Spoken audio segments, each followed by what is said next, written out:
So if you take a look at the folder in front of you, you will see many facts that are enlightening about our current situation.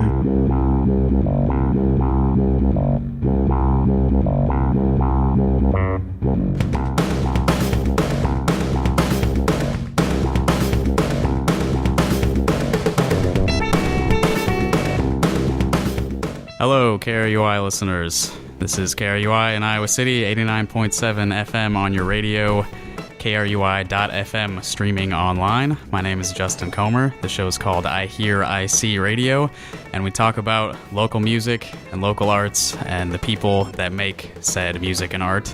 Today, I have a special guest with me. She's a host of another show here on the radio station called A Moment with Diviin. She's also an actor, a poet, a spiritually attuned human being, and a very, very nice person to hang out with and chat with. I went on her show back in July and had a great time. So this is going to be part 2 of our crossover. Please welcome Diviin Huff. Hi, everybody. It's a wonderful pleasure to be here with you all. And it's so surreal to be on the other side of the microphone. Yeah. Is this your first time over there? It is, actually. Yeah. Sweet. So we gave each other that experience. We did, yeah. When I first walked in, I almost walked to your chair. I was like, wait. Yeah. Yeah, it was weird for me, too, sitting over there. Yeah. So, how have you been? It's been a couple months since I've actually seen you in person. Yeah, I've been really good. Mostly ups, a little bits of downs. My grandfather passed since the last time we saw each other, but other than that, things are pretty positive. That's good. Yeah. Yeah. Sorry to hear about your grandpa. Yeah, he was in my dream last night though, so that was kind of cool. I got to hug him. Yeah. Yeah, so that was like amazing. It was magical. It was like one of those really realistic dreams. It was so realistic. I was like, Grandpa. That's cool. And he came over to me and I gave him the biggest bear hug. And I was like, how's heaven? And then he started kind of like disappearing. Oh, yeah. And I was like, but. Well, that's cool. You got a little dream treat. Yeah, a little visitation. Yeah. Let me know he's all right. He looked good. Yeah? Yeah, like super, super cool. That's good. Yeah.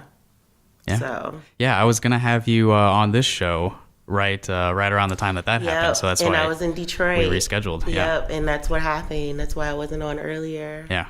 Yep. Yeah. So today's show is preceding a live concert that we're doing this week. We have a show on Friday at 8 p.m. at the Java House. So while we're talking today, I'm going to sort of like sprinkle in a few preview recordings for that show. I'm into it. Yeah? So dope. It's going to feature Argus Trio.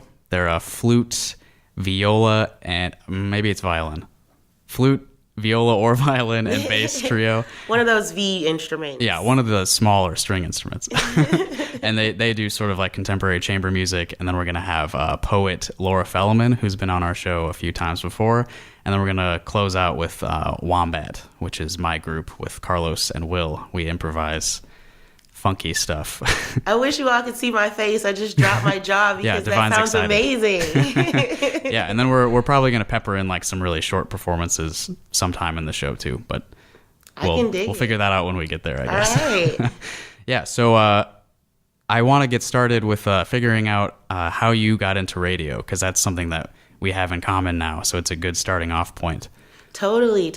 Well, like you said, I have a background in theater, and that really helped me out a lot because I had no experience in radio whatsoever. I actually saw a Facebook post that said that they needed people to read the news on KRUI, and I was like, I could do that, like sure. Whatever, like that sounds cool, So I came in and did that. And my biggest break, though, well, my big break, but the biggest learning curve came from when I was an intern at Iowa Public Radio. And that came about because my friend Brienne was like, all right, look, how can we get you a career in entertainment without having to be in the classroom, right? And it was either her idea or my idea to get into radio. But I say it was her idea because she's a Leo and she would really like that. So Brienne, shout out to Brie, it was totally her idea to get into radio. So I Googled how to get into radio and it said become a production assistant somewhere. So So I was like, where can I become a production assistant? Iowa Public Radio. So I Googled Iowa Public Radio. They had a spot open, and I went in for an interview. I got it, and I'm sure I got it because of my background in theater. They told me even that helped a lot. And I have my master's in applied drama and theater for the young. And I really think that without that experience, I wouldn't have got my foot in the door so quickly with such a prestigious radio station, right? Right. So I came in they're all over the state. So they're all over the state. They're everyone amazing. heard you. Everybody heard me. Yeah. And everybody heard my name as assistant producer when I was on that show. So it was just this great experience. I learned so much about the ins and outs of radio, what it is to be on time, because, you have to stick to the clock because it's syndicated. So it's like if you're late, then everything's kaput, you know. So you gotta be there on time. You gotta edit the material. You've gotta be really creative and think on your toes because every single day it's a new subject. So it was just really cool working with them. What kind of show were you working on? I was working on the morning show. I should. It was with, and I'm kicking myself right now because everybody's names are going all over my head right now. But I was on the morning show with, oh my goodness, Charity Nebby. Right. Yeah, with Charity Nebby and helping her out and helping to produce that. And it was just a great experience. I learned so much, and actually shot the pilot for my show in their studio, and they liked it, and then brought it to KRUI. They liked it too, and the rest, as they say, is history. Yeah. Yep. So shout out to Charity Nebby. You shot a pilot or recorded a pilot? Recorded a pilot, yeah. Shot kind of implies cameras, right? Yeah. So it was recorded, but with Brienne's husband, actually, Michael Bell, and he was my first guest. Mm-hmm. So it was really cool. And it's all about spirituality, creativity, and livelihood, which is pretty much my life, in a nutshell. It's what I do, what I talk about. When you were putting this pilot together, what was your pitch for it? I really wanted to delve into finding who you are spiritually, that first one, and the journey to coming into who you are, like what that looks like. Because everybody isn't enlightened and everybody's not on that journey, but some people are what we call seekers. And Michael is definitely that. He's one of those people that really wants to delve into his own spirit, into the spirits of all of us and what connects all of us, So it was really, based on that journey. So a seeker is like somebody that would be seeking the truth about themselves and our existence? Exactly. Is that the right way to put that? Yeah, okay. Our existence, why we're here, our creator, what that even means. Right. Who your specific creator is, what that means to you, what that looks like. What that feels like, all that stuff. Okay, so your show is sort of like having discussions with people that you think of as seekers and discussing like how those journeys affect their day-to-day lives? I can't call all of my guests specifically seekers. Okay. But I can say that all of them do have that in common, that they have some sort of idea of what spirituality is to them. Okay. In their own unique perspective. And so we talk about those perspectives. Got it. So it's about the journey itself. It's about the journey itself. Regardless of their status as exactly. as a because, person on that journey. A seeker is on a specific journey to be usually on a righteous path, usually one that is going towards what we call enlightenment or satori, that those aha moments of awareness and light, and things like that. So seekers are very specific on their goal. Yeah, right. It's a specific motivation. It's very motivation driven, But everybody can't say that they're on that specific spiritual journey. Even though I believe that most people are, they might not acknowledge it. Sure. But acknowledging it, I think, makes you a seeker. Okay, I understand. Mm-hmm. Right. Yeah. Okay, there's a lot to talk about there. So your show is every Thursday at 5 here on KRUI. Yep. So people can check that out if they want to learn more about Divine's point of view and the discussions that she has with her guests. regarding all of the stuff that we just briefly touched on. You're totally welcome to listen, everybody. It's fun. It's a fun show. You have all your previous episodes, most of your previous episodes on the KRUI SoundCloud page right now. Yep. So you can just search A Moment with Diviin and just listen to past shows and get in on the conversation. And please DM me. I want people to DM me so goodly. I don't want to say bad. With feedback or like they want to be on the show? Both. Okay. With feedback and they want to be on the show. What's the best way to reach you? On Instagram and Twitter at Diviin. That's Diviin. Cool. No E's, people. Right. I didn't say E. Diviin. Correct. All right. So if you're out there, you want to get in touch with Diviin, she would love to hear from you. I would totally dig it the most. So you mentioned that your background in theater helped you to get the IPR internship. Mm-hmm. So let's go as far back as we can with your theater experience. Wow. What's the first thing you remember doing that would involve some sort of theater production? My first audition was horrible. I was in kindergarten. And it was for Welcome Home, Charlie Brown. Okay. And I really wanted it. My mom dressed me up in this super cute, like, green suit. And I had on my faux white fur jacket. And I went in there, like, all confident. And as soon as I saw my teacher, I freaked out and got completely in my shell. I'm a Cancer. So I, like, went into my shell and couldn't sing, couldn't speak, and just started crying and begged my mother to take me home. But that was my first audition. But when I saw the show and the production, I said, oh, my God, I totally could have done that. Right. And my friends made it. And it was an amazing production of Welcome Home, Charlie Brown. And it was my biggest regret not just singing in front of my kindergarten teacher. So you had sort of like a nervous hurdle to get over before you could get into that. Before I could get into it. But then my first role was in third grade in Joe Turner's Come and Gone. And I played the character Zonia, the little girl. And it was an actual role that I had to like step into. I had to get my hair braided and long weave and like, wow. And I had to like memorize all these lines and blocking and all this stuff. So it was like a real production.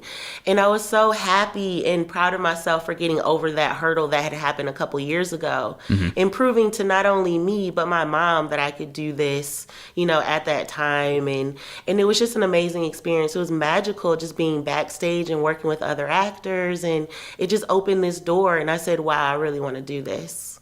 Yeah, so you were like 8 or 9 years old. Yep. And it was like a very serious production. I was like, it was two kids. It was me and this other little boy that was maybe 2 or 3 years older than me.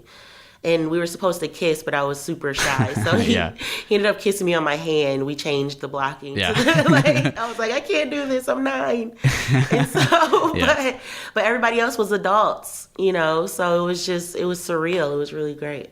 So I don't know if you keep track of things like this, but do you know how many auditions you have gone through? Golly gee. No. Yeah, I don't think most people would have an answer to that. How many auditions? Holy moly. That's... so many. And I haven't gotten them all. Well, of course, yeah. Yeah.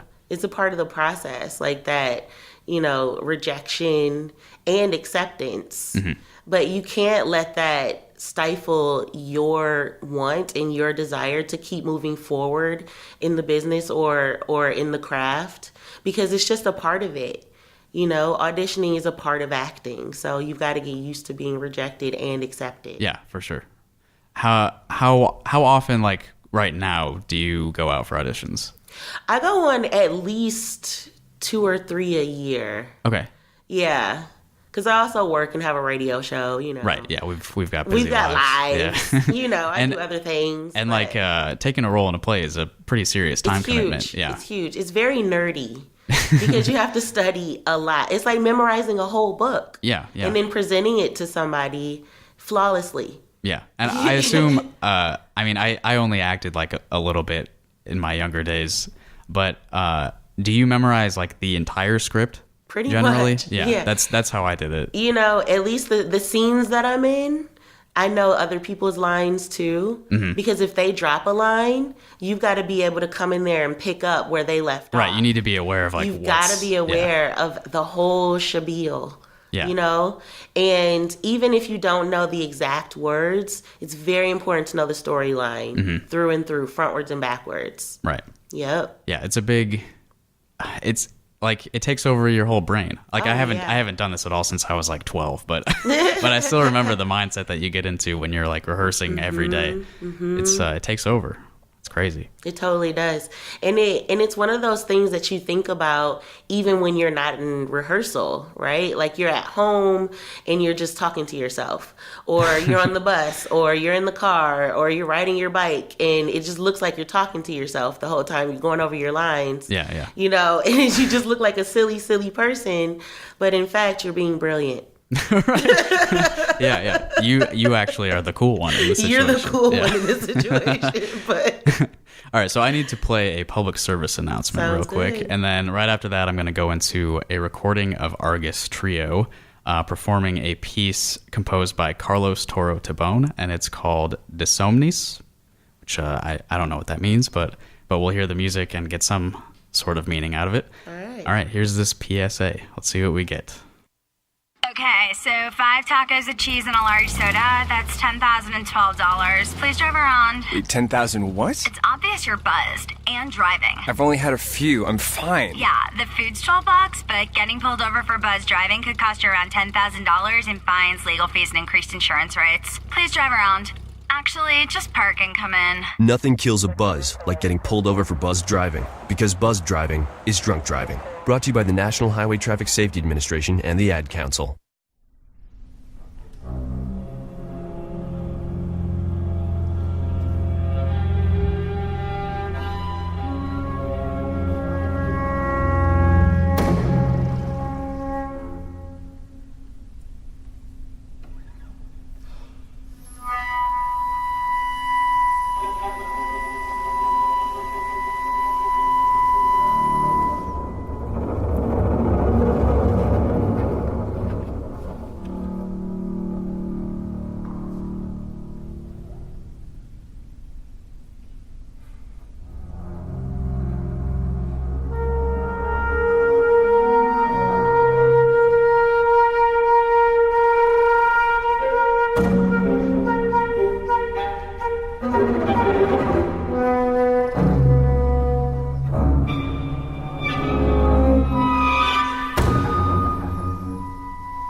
Welcome back to iHearIC Radio.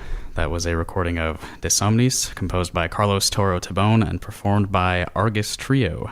Argus Trio is Gregory Bardwell on flute, Tyler Hendrickson on viola, and Alexander Furkey on the bass. Today I'm chatting with my friend Diviin Huff, and we're talking about, Well, before that, we were talking about the theater and a little bit about radio. Now I'm going to give Diviin a little space to read some poetry. And you mentioned, Diviin, that you had a dream about your grandfather recently. Yeah, last night I had a dream that I got a really big, great hug from my grandfather that just passed away a couple weeks ago. And that was fantastic because he visited my brother last week in a dream.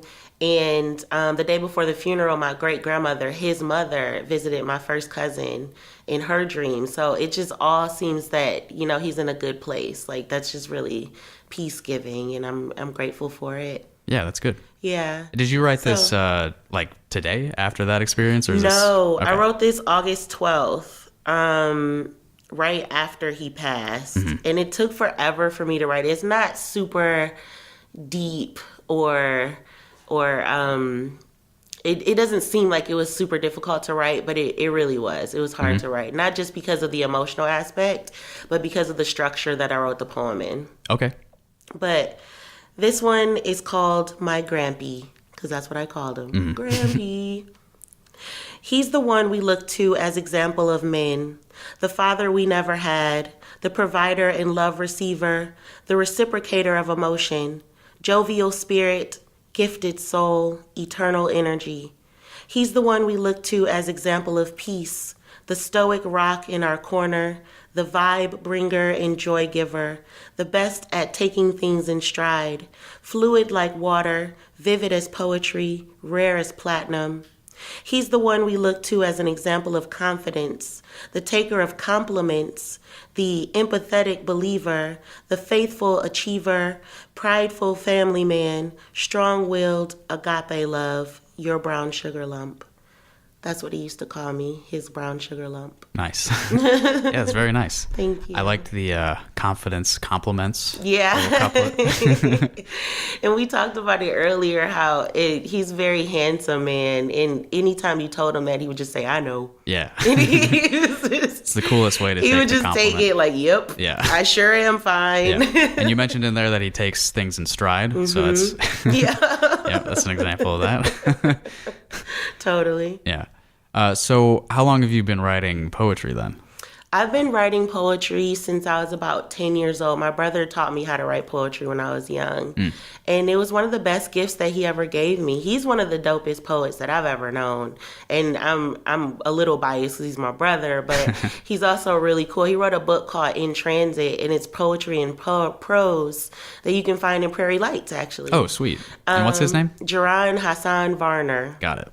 And yeah, he's an MC, a poet, and he's very humble about it. He won't say how good he is, but he's really, really, really good. And I'm just grateful that he passed down that gift, you know? Yeah, so how did he teach that to you? He just taught me to write my feelings and taught me the basic structure of rhyme.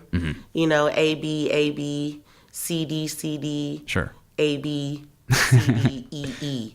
Yeah. Or whatever, you know, Right. and Yeah. like, and just, you know, and just to let it flow out of you.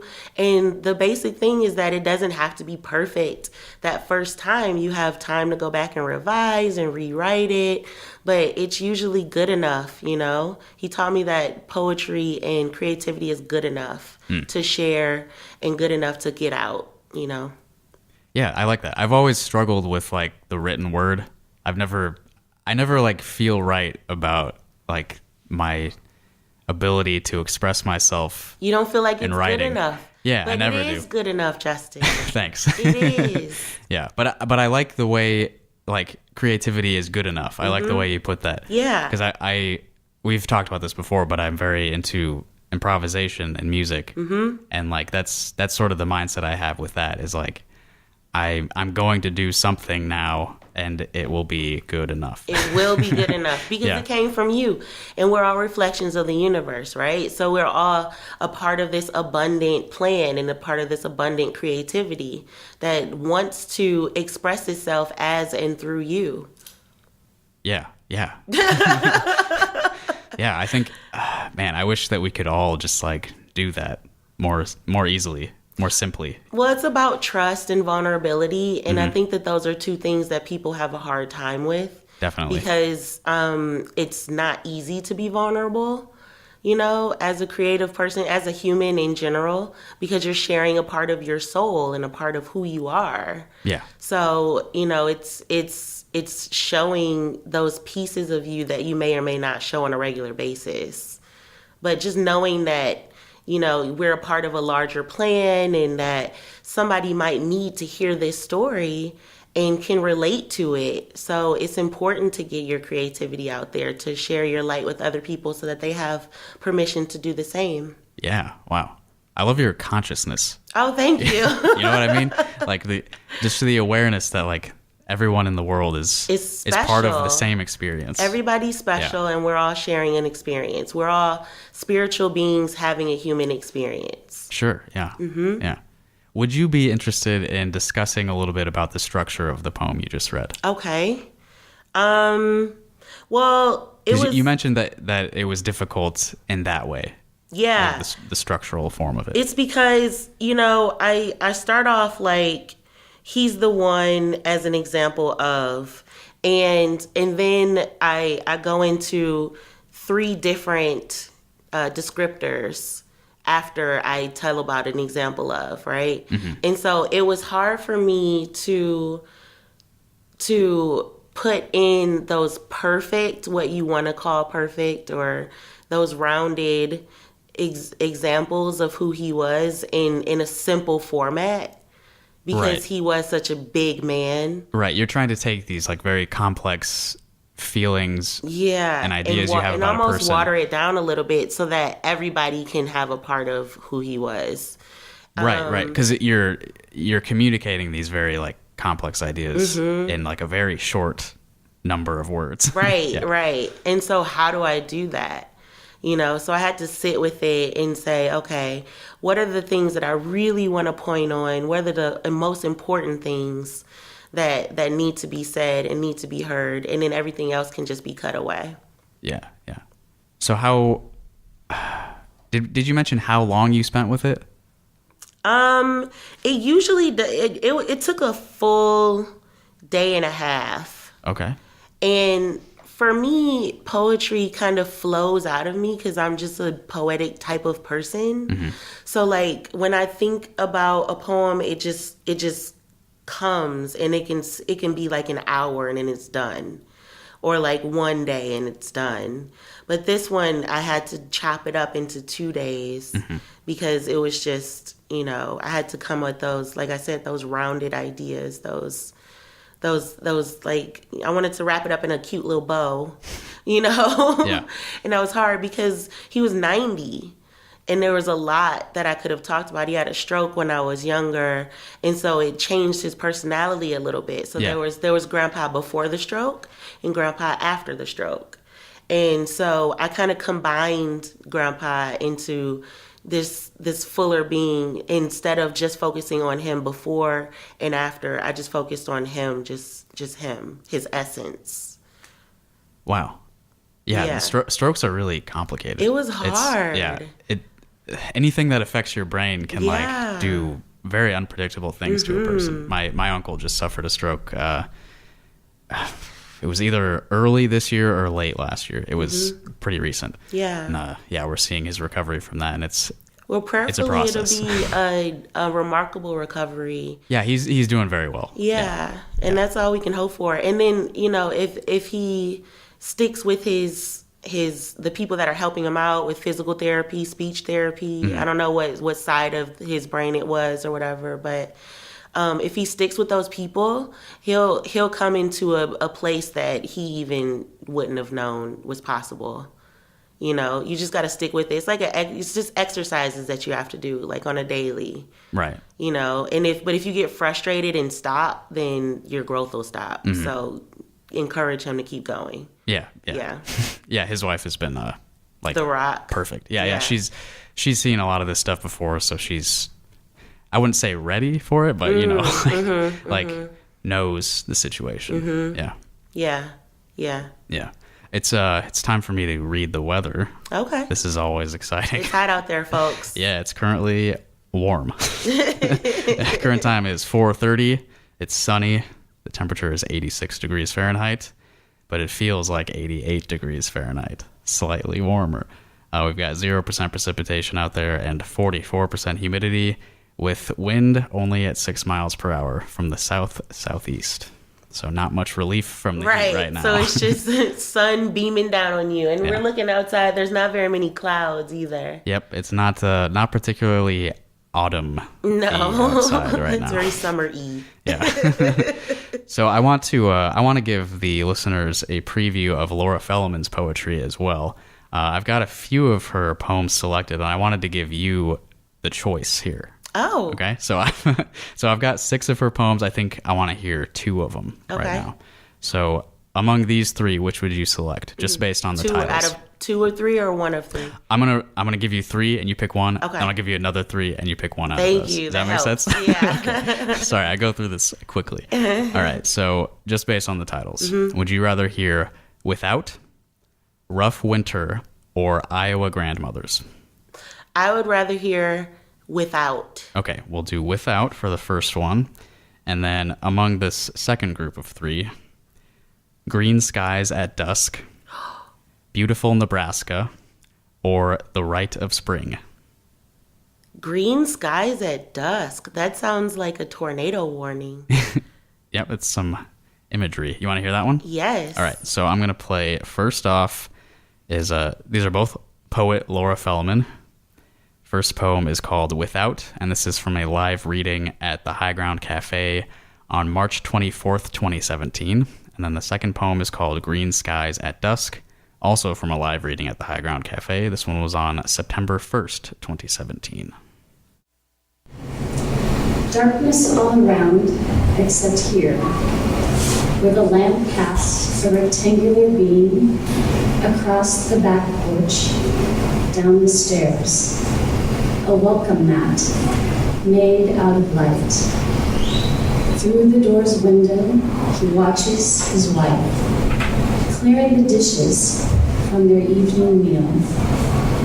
If not for her, he would be homeless, adrift in the inhospitable. She hasn't a place to put this fear.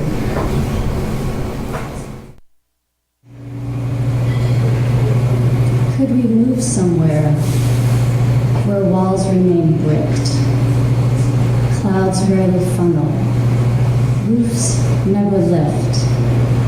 Is there some place left where air does not hook and trees are not bent as heat heightens wind?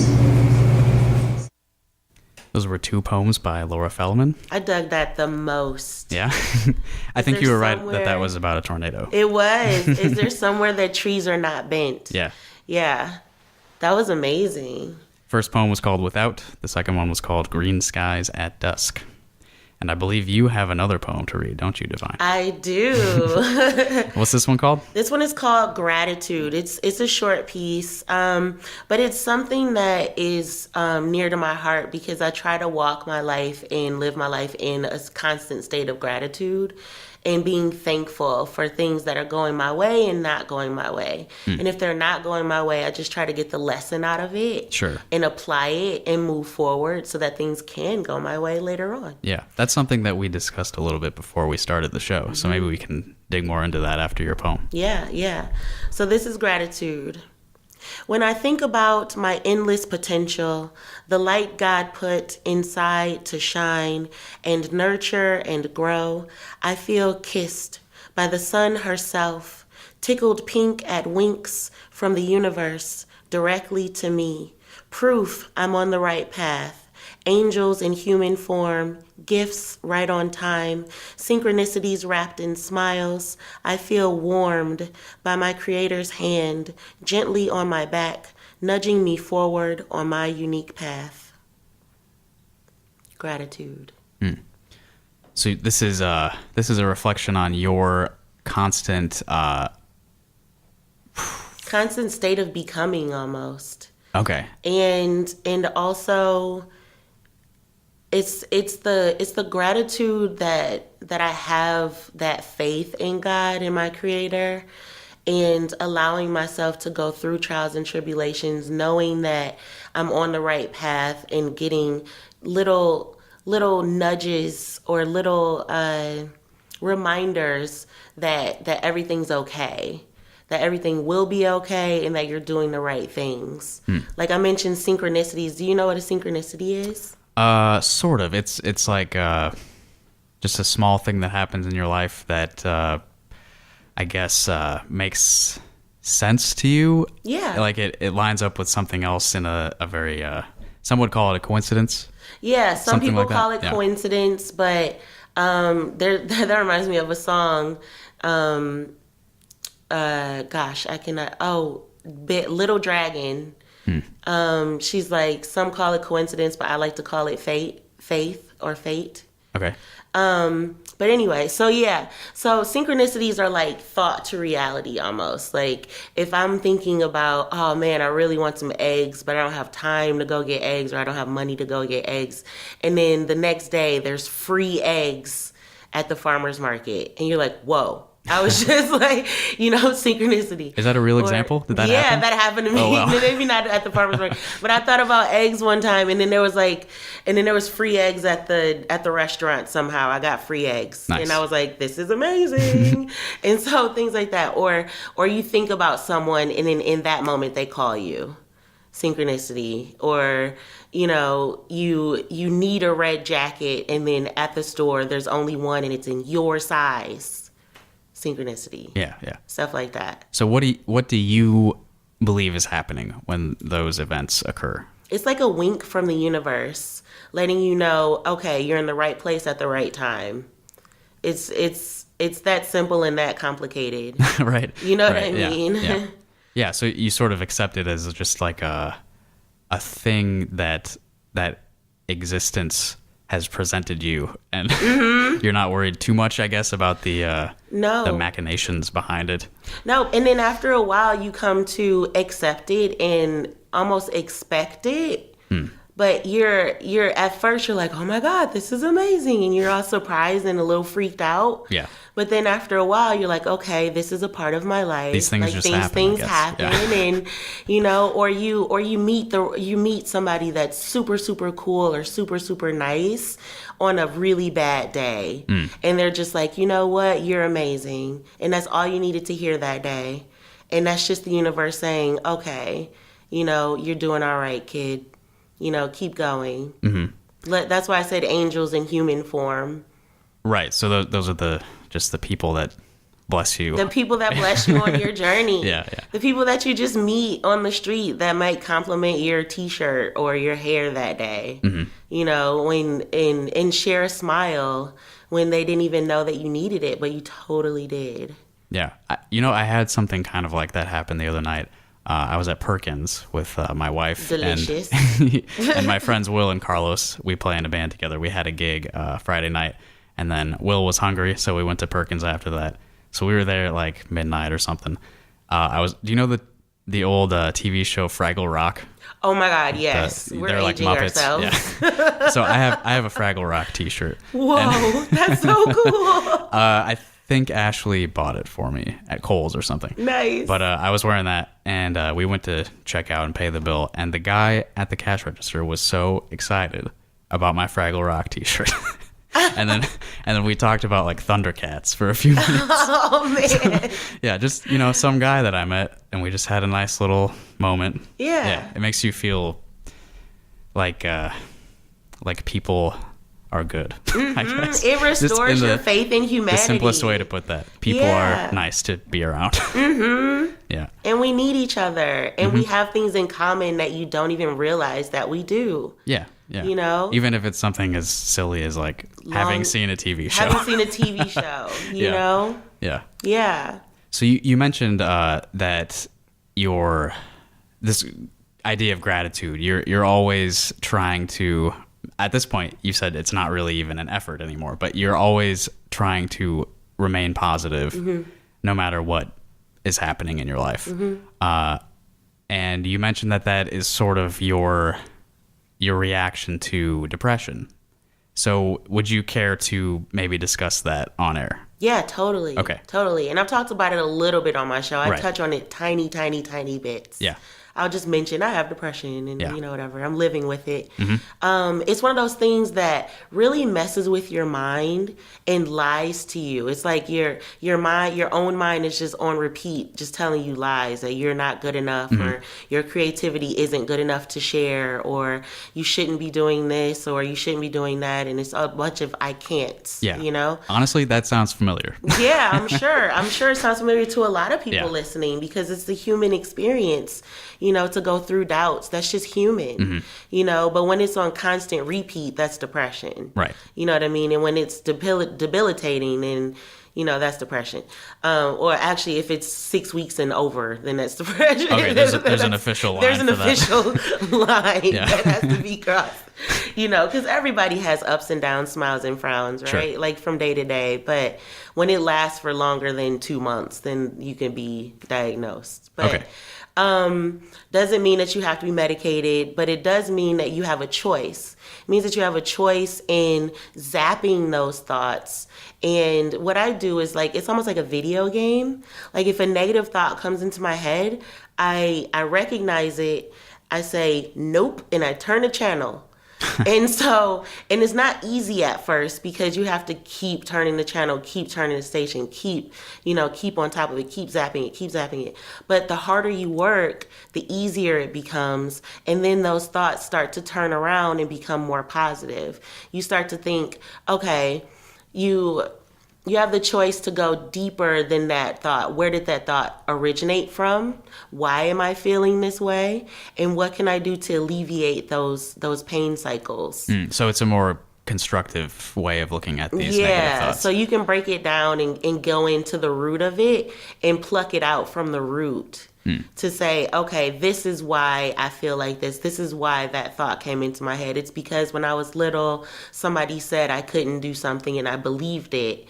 And that's why, you know, I have that debilitating thought now. But the reality is that I can do this. I am good enough. I'm here for a purpose. So you can remember, like, things that were said to you way back then that are causing these thoughts? Mm-hmm. That's interesting. Yeah, how did you? I'm pretty. How do you analyze those thoughts like that? Well, I'm really. How did you get to this point? I guess I'm really is the question. introspective. Yeah. And I'm one of those people that takes a lesson and applies it. If you tell me something about myself and you love me, I'm going to listen to you. I'm not going to combat that thought. I'm not going to be like, you're wrong about me.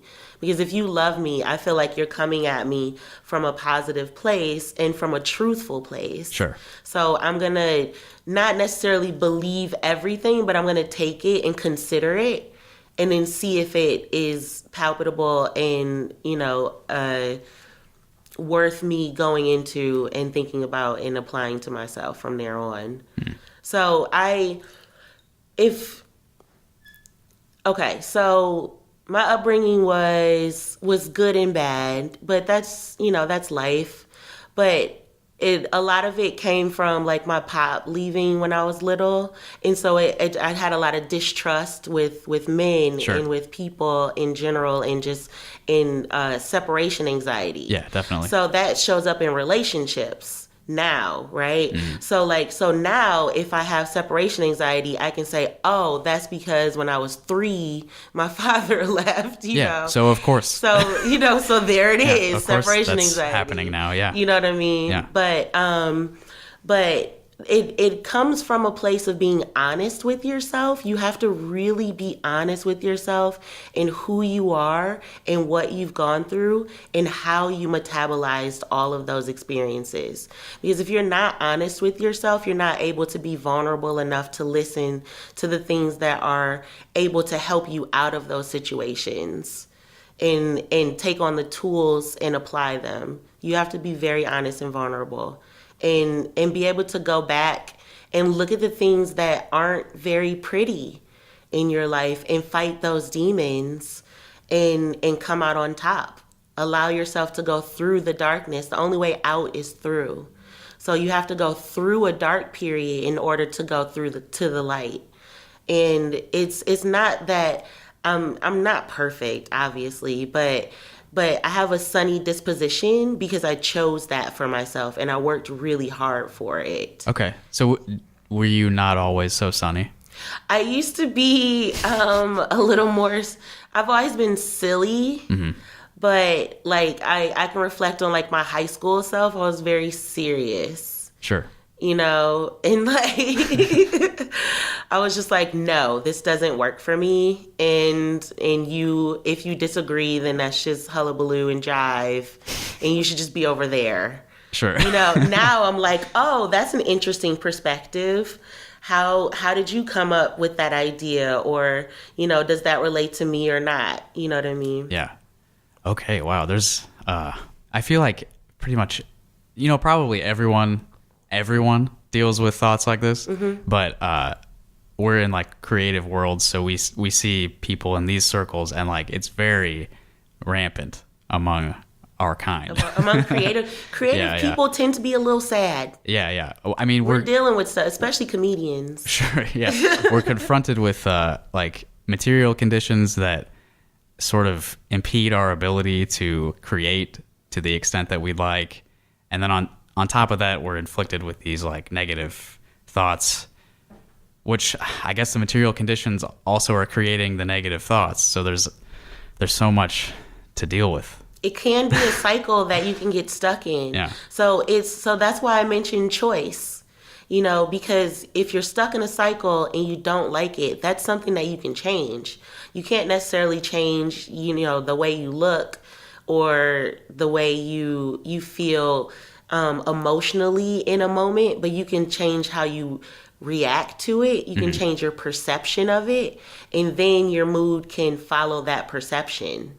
So if you wake up and you say, today is going to be a great day, and you just have that thought, and you hold that in your head, and you hold that in your belief, and then you go out and you walk it like that, like today's the best day ever, I bet something really dope is going to happen to you. Like something cool is going to happen. Even if everything doesn't go exactly your way, something totally will, just because of that thought and that mindset. You'll be focusing on like on the positive, nice things, on the nicer things. Yeah. And you can even ask the universe to reveal things to you. Like you can ask, what is the nature of unconditional love? And then watch how your day unfolds from that moment on, and you'll see that love starts to reveal itself to you through flowers or random compliments or finding $1 on the street or something like that. You know what I mean? Yeah. Like little things will start to reveal themselves if you ask the right questions. Sure. You know? Yeah. Just choosing to think about one side of things can help a lot. But also, the mind is powerful. The mind is very powerful, and the universe has huge ears, and she's always listening to you. And so, but I want people to remember to stay focused on reality as well, and not just to go through life with rose-colored glasses on. Yeah. Because everything's not going to be sunny, yeah. You know. but it's about perspective and how you react to those things. Right. And like you mentioned, it's not about like just ignoring and pushing aside the things you really need to deal with. Right. Like you have to take on the darker things to get through. Exactly. You have to go through, not just avoid. Not just avoid, exactly. Yeah. Because avoidance, what it'll do is it'll come back and bite you. It'll just come back in a different type of cycle. Sure. Either you'll get the same lessons in life over and over again until you really get it. Mm-hmm. Until you break that cycle. The same relationships, the same bad eating habits, you know, all those things, the same bad thought process, you know, will just keep happening and you'll be like, well, why do I keep dating the same guy? Or why do I keep... Well, because you didn't learn the first 3 or 4 or 5 or 6 times, and that's totally okay.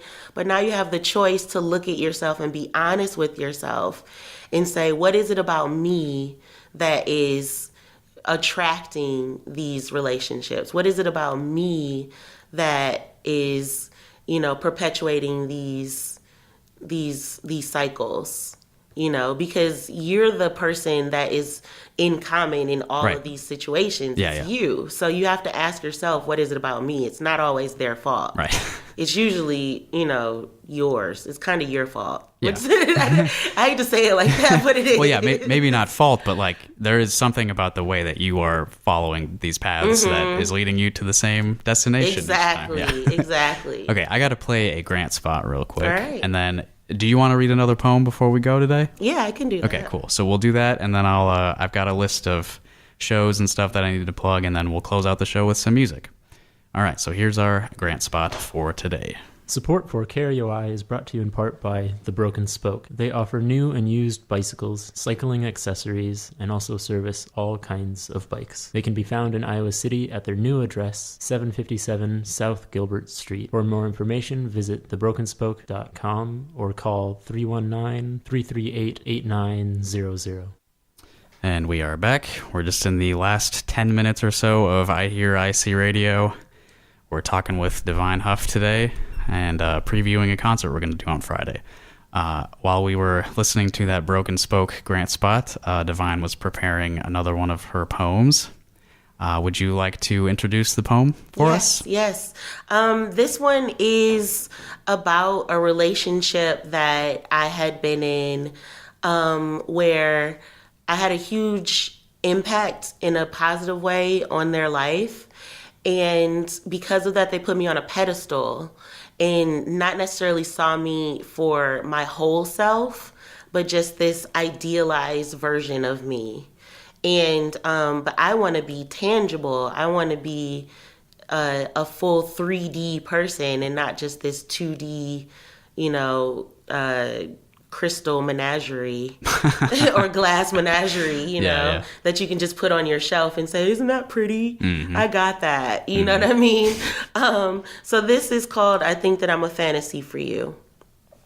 I think that I'm a fantasy for you, not something real, tangible, or true, something to be held in the light of imagination, something to be dear to your heart, but only in the mind's eye, so you don't have to get too close or work too hard to make this real, tangible, or true. I think that I'm a fantasy for you, a mystical fairy tale in a faraway land, destined to be rescued by you, with your promise of babies and marriage, happily ever after in your chapter. Then book closes, you wake up, you're a bachelor, no telling what you're truly after. Maybe I'm protected by your proximity. I'd rather be closer to your third eye than lied to and cheated on in actuality. I think that I'm a fantasy for you, definitely not real, tangible, or true. I'll accept that. Finn. Yeah, there's a lot of feelings in that one. Yeah. Right. Yeah, I think a lot of people are guilty of the actions of the person that was directed towards. Yeah, I think it's hard sometimes to remember that the people that you are in a relationship with are their own people, like with their own thoughts and goals and motivations. Totally. Yeah, it's easy when you get in like a real relationship with somebody, it's easy to like just sort of absorb each other. Yeah. You like see each other as parts of yourselves. In ways that's good, but in other ways that can be you can negative. lose yourself. You could totally lose yourself. And I've done that before in a relationship where I stopped writing, I stopped singing, and I wasn't as silly as I usually was. And it was all because he was really serious and by the book and insecure. And so I fed into all of those things to try to build him up, but in lessening myself. And that was a big lesson to learn, to make sure that you stay true to who you are and walk side by side and cross over. Sometimes you cross over, but you want to like go on a linear path like towards a specific goal. What's the crossing over? The crossing over is when you have a goal that is in mind that you want to make tangible together. Okay. Like a business plan or building a family or sharing bills or responsibilities in the house. That's when you cross over. Okay. Right? Yeah. Am I right? Yeah, I see that. And so, but then, you take your individual path with your spirituality, with your creativity, with your work, in the way that you express yourself and things like that, your fashion sense. You can have definite influence on each other, and that'll totally happen. But always remember who you are and whose you are at the beginning, middle, and end of every day. Okay. Jeez, we talked about a lot today. We totally did. Man, we have such different thoughts that it's like interesting to see like how much we can build up in an hour. All right, so we're closing out today. I've got a few things that I need to let the people know about, some events coming up. Do you have anything coming up that you would like to let the listeners know about before I get into my list?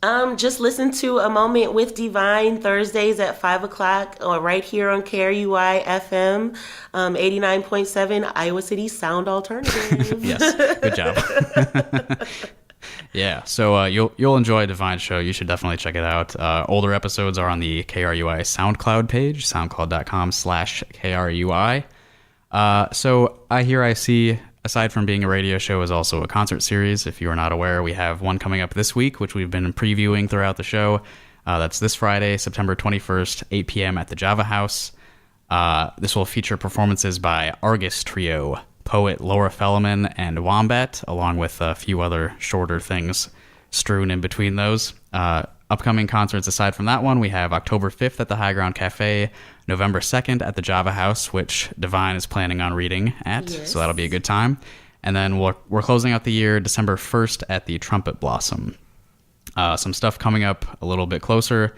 If you are looking for some independent DIY music shows, there's one coming up tomorrow night at 8 p.m. at the Alaska House. This will feature Pious Faults with Dryad and Beyond Peace. If you need the address for that, please message me. It's somebody's house, so I'm not going to broadcast that right now. If you're in Des Moines, you're into electronic music, you can catch Purchase, Peanut Ricky, Kaleidoscope, and True Commando at Marv's Music in Des Moines, September 28th at 9 p.m. And the night after that in Ames, my band Wombat will be performing as part of the Maximum Ames Festival as part of a Saturday night jam, along with Generic and the Off-Brands and Pale Blue Earth, who I'm not familiar with, but I'm looking forward to meeting. Those are cool names. Yeah, that's September 29th at 9 p.m. Again, that's at Morning Bell Coffee in Ames. The Feed Me Weird Things season is going this week. Next week. Thursday, September 27th at Trumpet Blossom, you can catch Bill McKay along with a friend of the show, Vero Rose Smith. Next week, speaking of Vero Rose Smith, she's going to be here in the studio with me. It's going to be 4 p.m. here on KRUI. We're also going to have director of Feed Me Weird Things, Chris Wiersema, and I'll also be playing recordings from the aforementioned September 21st concert. We have a website. It's iHearIC.com. If you check that out and go to the bottom of the page, there are links to our Facebook, Twitter, YouTube, Patreon, iTunes, Google Play, Mixcloud, SoundCloud, and Stitcher pages, which you can subscribe and like and all of that stuff to those. And if you are listening to this right now and you have stuff you want to tell me, you have music that you want me to listen to, you have a show coming up you want me to know about, the best way to get in touch is by email. It's ihearic@gmail.com. All right, that's my list. How did I do? You did amazing. Thank you. All right, so I want to close out the show with music. I have 6 unheard recordings from my group Wombat. This is me on the saxophone, Will Yeager on the bass, and Carlos Catayo Solaris on the electric guitar. Again, I have 6 of these, and I would like you to choose one, Diviin. Okay. So just pick a number between 1 and 6. 3. Okay, we're going to play number 3. This is something we recorded on August 19th. We haven't released it publicly anywhere yet, so this is an iHearIC exclusive. Enjoy, listeners. Excited. And once this is over, that'll be the end of the show. So you should catch Diviin's show later this week, and then I'll be back here next Sunday. Thanks for listening. Bye. Bye.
What did you say your name was? 89.7 KRUI. It's really nice. Hey, this is Toro Imwa, and you're listening to KRUI 89.7 FM, Iowa City's sound alternative.